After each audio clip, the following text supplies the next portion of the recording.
Então, quanto será que vale as ações da Sanepar? Preço é diferente de valor, né? Vamos falar sobre preço justo, um assunto que rende muita polêmica sim. Como é que você faz para saber qual é o preço justo de uma ação? Por isso que eu já vou logo falando, antes de começar o vídeo, que isso aqui não é uma recomendação de investimento, preço-alvo, preço-teto para você comprar, vender ações, para lá, para lá. É um exemplo 100% educacional, mas você vai gostar. E eu vou revelar qual que é o preço justo. E é algo meio polêmico, por quê? Porque qualquer processo de análise de preço justo de qualquer ativo vai envolver sempre algumas premissas. E se a gente for olhar aqui, né, premissas no significado, cada uma das proposições que compõem um silogismo e em que se baseia a conclusão. Aí você tem que ver o que é silogismo, né? Mas a gente tem também que é o ponto ou ideia de que se parte para armar um raciocínio. Aí já tem mais a ver com o que a gente está falando aqui na questão das análises. É aí que mora o perigo. Ou seja, mudando as premissas, você pode mudar completamente o resultado, completamente o preço justo. A ideia do vídeo é te alertar sobre isso, claro, e mostrar mais ou menos como é que funciona essa coisa de você determinar, estimar o preço justo de uma ação. Quem é de casa, deixa o like. Quem não é ainda, se inscreve no canal se você gostar do conteúdo, porque no próximo vídeo a gente vai ter outras ações na mesma pegada que vocês já podem até sugerir aqui nos comentários, né? Qual que é a ação que você quer saber o preço justo? Para quem não sabe, a Companhia de Saneamento do Paraná tem sua sede no estado do Paraná, é claro, em Curitiba. É uma empresa de economia mista controlada pelo estado do Paraná e, de acordo aqui com o seu site institucional, é responsável pela prestação de serviços de saneamento básico a 345 cidades paranaenses e a Porto União em Santa Catarina, além de 297 localidades de porte menor. E olhando aqui no Investidor 10, os dividendos de Sapri 4 em 2022 foram de pouco mais de 30 centavos por ação. Ação que hoje está custando mais ou menos R$ 4,13. E eu te falo isso porque o vídeo ele tem muito a ver com dividendos. Será que dá para a gente saber qual que é o preço justo? Estimar mais ou menos ali o valor justo de uma ação com base nisso? Como é que o mercado faz isso? Vou até abrir a tela aqui para mim. Essa pergunta é bem simples de responder. Para você saber como o mercado estima o preço justo de uma ação, basta você ver qual que é o preço de tela das ações agora, quanto está sendo negociado. É isso aí. O preço da ação é consequência da percepção instantânea de valor que o mercado atribui a ela. E o mercado ele é até eficiente em janelas maiores, mas no curto prazo não tem como, dadas as incertezas que fazem parte da nossa vida e da vida das empresas também. Então você pode aceitar e pagar o preço que o mercado ele está te colocando ali nas ações, ou você pode se aventurar e entrar com as suas próprias premissas para encontrar o que seria o valor justo dessas ações para você. E aí, se o preço do mercado for menor que o seu preço justo, você compra. Se for maior, você não compra e se tiver, você vende até. E aí, fazendo isso, você vai ganhar um bom dinheiro na Bolsa de Valores. Só tem um porém. Você precisa estar certo, senão dá errado. E aí, o exemplo que eu vou dar nesse vídeo é com base no modelo de Gordon, que diz o seguinte: o valor de uma ação é o valor presente dos dividendos que ela vai te pagar de hoje até a perpetuidade. Já já a gente vai fazer conta, já já nós vamos ver o que preço que é esse, que valor justo que é esse, mas antes vamos olhar aqui como outros dois investidores bem conhecidos tomariam essa decisão de forma bem mais simples até. E eu estou falando, primeiro, do preço justo de Graham, se a gente for olhar aqui, as ações mais baratas, segundo Benjamin Graham, o valor intrínseco é igual a raiz quadrada de 22,5 vezes lucro por ação vezes valor por ação. Qual que é o valor justo de Graham para as ações da Sanepar? R$ 10,29, ou seja, um potencial de rentabilidade, um upside de mais ou menos 148%. Então, para o Graham está muito barato, é uma barganha isso daqui. Mas olha aqui, quando a gente olha o ranking, é até interessante. Você vê que as ações da Petrobras têm um potencial de 237%, segundo esse mesmo método, o Upside de Graham. As ações da Gerdau, mais de 190%. As ações do Banco do Brasil ainda estão baratas, segundo essa tese. As da Sanepar também. Aí você vai descendo.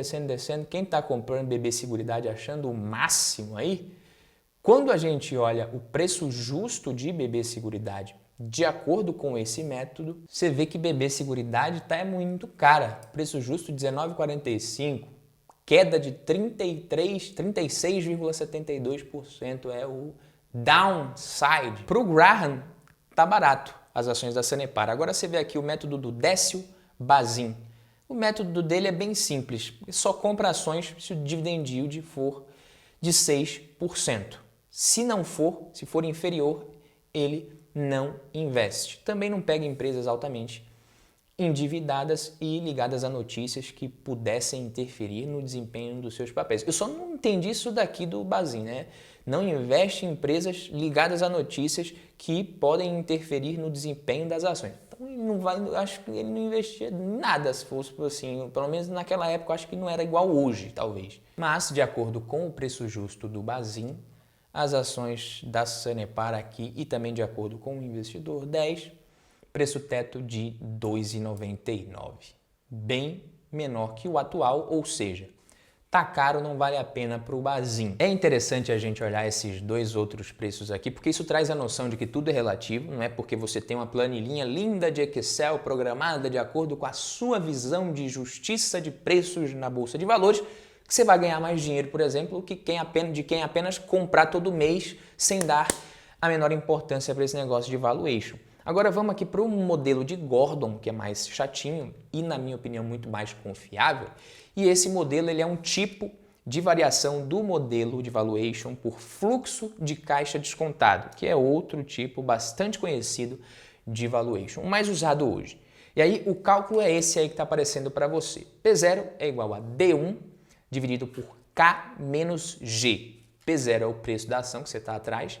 D1 é o dividendo por ação esperado nos próximos 12 meses, no próximo ano, no próximo exercício, no próximo período. E K é a taxa de desconto esperada do ativo, mais ou menos ali o custo de capital, podemos dizer. G é a taxa de crescimento. É um cálculo bem simples que pode ser feito com uma calculadora comum, nem precisa de uma calculadora dessa aqui, uma calculadora financeira, e até com papel e caneta mesmo você faz. Só que antes a gente precisa fazer algumas observações. A taxa de desconto, ela considera o custo de capital da empresa. Eu vou falar disso também. Por isso as nossas premissas aqui são os dividendos esperados nos próximos 12 meses, taxa de crescimento desses lucros, dividendos, consequentemente, né, dos lucros e consequentemente dos dividendos, custo de capital, tudo isso. Então, só para a gente lembrar, a fórmula é dividendos no ano 1 dividido por R menos G. É como se a gente somasse todos os dividendos que a empresa vai pagar, os dividendos futuros esperados, e a gente traz isso a valor presente. Pegássemos esses dividendos, trouxéssemos a valor presente e aí a gente sabe o preço. Não dá para você usar isso em qualquer empresa. O modelo ele é mais usado para empresas mais maduras, setores perenes, com fluxos de caixa mais estáveis também, crescimento mais moderado, mais lento, a empresa mais estável, uma política de dividendos mais madura, mais estabelecida, bem definida. Para esse tipo de empresa, esse modelo faz muito mais sentido. Então, para a gente estimar o crescimento dos dividendos, a gente vai usar a taxa de crescimento nos últimos anos. Foi isso que eu usei aqui. E aí, a gente precisa estimar outras coisas também. Nós vamos estimar o ROI da empresa na perpetuidade e vamos usar o payout histórico médio. Se a empresa distribuir 100% dos lucros em dividendos, esses dividendos eles não são sustentáveis. O que ela não distribui, como eu falei, ela retém e é esperado que ela cresça nessa proporção do ROI. A taxa de retorno exigida a gente consegue através de um método chamado CAPM, que envolve o beta, o custo de capital, um monte de coisa. O cálculo é um pouquinho mais complexo, mas eu já trouxe mastigado para vocês. Se vocês quiserem, a gente pode ver isso no próximo vídeo em mais detalhes. É só você deixar nos comentários. Então, ROI médio. O que eu vou utilizar? Eu vou utilizar 12%. Por que eu estou utilizando 12%? Quando a gente olha aqui as demonstrações financeiras da empresa, a gente vê que a rentabilidade sobre o patrimônio líquido é até interessante, mas vem caindo. Em 2022, ela foi de 13,9%. Por isso, eu vou usar um ROI médio de 12%. A gente poderia usar 13% também. Um payout médio de 44%. Por que eu estou usando um payout de 44%? Eu peguei o payout dela nos últimos anos em relação ao lucro líquido ajustado, tirei a média e essa média foi justamente de 44%. Logo, G é igual a ROI, que multiplica 1 menos 44%, G é igual a 6,72%. Os dividendos no ano 1, eu usei os dividendos no último ano, que a gente já viu que foi na casa mais ou menos ali de 30 centavos, um pouco mais de 30 centavos, 31 centavos, e aí eu considerei um crescimento na mesma taxa que a empresa vem tendo nos últimos anos. Se a gente pegar de 2013 para cá, esses dividendos cresceram a uma taxa de mais ou menos 8,5%, considerando os dividendos de 2022 comparando com 2013. Logo, os dividendos do ano 1 na fórmula, eu vou considerar os dividendos dos últimos 12 meses mais esses 8,5%, que vai dar mais ou menos 33 centavos. A taxa de retorno exigida, como eu falei, você vai conseguir pelo método CAPM. Para não ficar muito extenso, eu já trouxe mastigado aqui. O custo de capital usado na nossa simulação foi de 13,9%. Só abrindo um parêntese, tá? Geralmente o custo de capital próprio ele é maior que o custo de capital de terceiros. Porque os sócios eles estão expostos ali aos riscos operacionais muito mais do que quem empresta dinheiro para a empresa. Independente do resultado operacional, se é lucro, se é prejuízo, se o lucro está bom, se não está, empréstimos e financiamentos vão ser pagos. Já os acionistas, eles só vão ser recompensados se a empresa der lucro. Se fica no 0 a 0, se tem prejuízo, aí dá ruim, até pode destruir valor. Eu estou falando isso porque o custo médio ponderado da dívida da Sanepar hoje é de mais ou menos 11,4%. Então, esse custo de capital ele não poderia ser menor, senão não faria muito sentido. Fiz a conta, 13,9%, aí vem a fórmula. P igual a 33 centavos, dividido por 13,9% menos 6,72%, o preço justo R$ 4,59. Considerando todas essas premissas que a gente viu e um ROI de 12%, se eu não me engano, as ações valem R$ 4,59. E de acordo com esses cálculos, faz sentido comprar Sapri 4 pelos R$ 4,14 que as ações vêm sendo negociadas, R$ 4,13 que as ações vêm sendo negociadas agora, e considerando todos os riscos da empresa, esse preço atual ainda representaria uma margem de segurança de mais ou menos 10%. Ou seja, se as suas premissas não estiverem tão erradas, dá para comprar com essa margem razoável até. Lembrando que eu considerei o ROI, crescimento, tudo aquilo ali, já considerando um pouco esses riscos também. Então tem muito viés meu, premissa minha, e ainda assim a gente tem essa margem. Isso aqui é uma recomendação para você comprar Sanepar, vender Sanepar? É óbvio que não.